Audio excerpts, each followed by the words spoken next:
my body and mobility is kind of what I valued so much for so long. I almost feel like claustrophobic. I mean, tell me all about Jett. What kind of baby is he? Does he differ a lot from when Drew was a newborn, or do they have like similar personalities so far? It's actually weird because you see your baby just like grow and evolve day after day, week after week. I don't really remember Drew's like isms as a baby at this age, but I feel like Jett is similar. He's a very chill baby. He barely cries.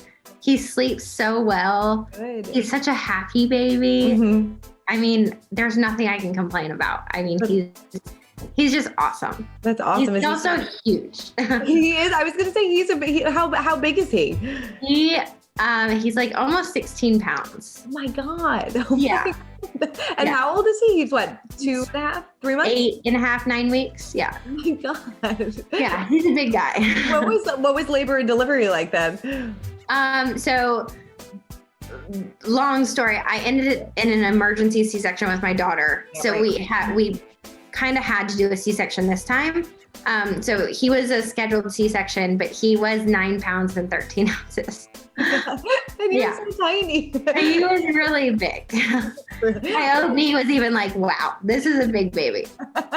Did that make, I'm sure end of pregnancy was probably so difficult for you, I would imagine. Yes.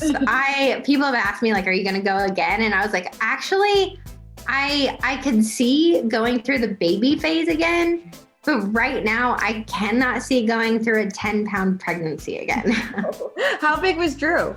She was 8'8". Okay. So she was still a really good sized baby. Yeah, that is a good sized baby. Oh wow. I give you a lot of credit. Yeah. I mean, is there anything that you do miss about pregnancy that you like, So this might sound bad. I love the miracle of pregnancy. I appreciate it. I'm so like grateful, but I'm also just not one of those women that loves being pregnant. I think it has to do with like my career and being a gymnast. My body and mobility is kind of what I valued so much for so long, that when my mobility becomes so restricted, I almost feel like claustrophobic. So I appreciate being able to hold my baby, more than the pregnancy. I couldn't agree with you more. I feel the exact same way. When everyone's like, don't you miss? I'm like, I miss nothing about pregnancy, actually. I don't either. I mean, do you guys want to have a bigger family down the line? Or are you you have, your boy and your girl. Kind of perfect family. So after I had Drew, I knew for certain that we were going to have another kid.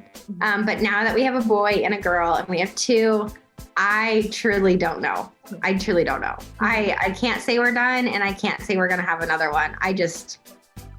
I'm not there yet, but yeah, we'll see. Whatever happens, happens. Where did you get Jett's name from? If you can explain it. Yeah, so we did a campaign with Ancestry.com. This is very random. And while we were like doing the campaign, they sent us our whole family tree. And we were trying to think of names for a boy. We found out that we were having a boy. And we saw that my great-great-great-grandmother, her name was Jett, Jett. And we both like saw it and said it. And we were like, I really like that for a boy. I like that it's within our family tree and it has some meaning to it. So we went Jett, and his middle name is James, named after my husband's brother, James. I love that. Yeah. I love it. It's such a cool girl's name too, Jett. Yeah. She was rocking it back in the day. That was pretty cool. Yeah. How do you feel about Drew about to turn 2? Oh my gosh. I definitely realized like bringing Jett home, she's no longer a baby, which was crazy. I thought she was a baby. And then I brought him home and I was like, wow, she's a toddler. So it's crazy. I celebrate every day that she gets older because she's just learning and growing, but it is bittersweet. And I'm excited for her to be 2. She's fiery and sassy and crazy, but it is weird. It is weird to think I have a 2-year-old. Totally. Is she getting into those terrible 2s? Does she have those terrible 2 tantrums yet? Yes and no. She's definitely getting more opinionated and kind of like fussy when she doesn't get her way, but we're trying to like appease that and just be like, you know what, we're not gonna do this thing. Mm-hmm. We're going to like talk it through and you're going to just ask what you want. Mm-hmm. And if we say no, we're going to move on. Yeah, totally. Yeah.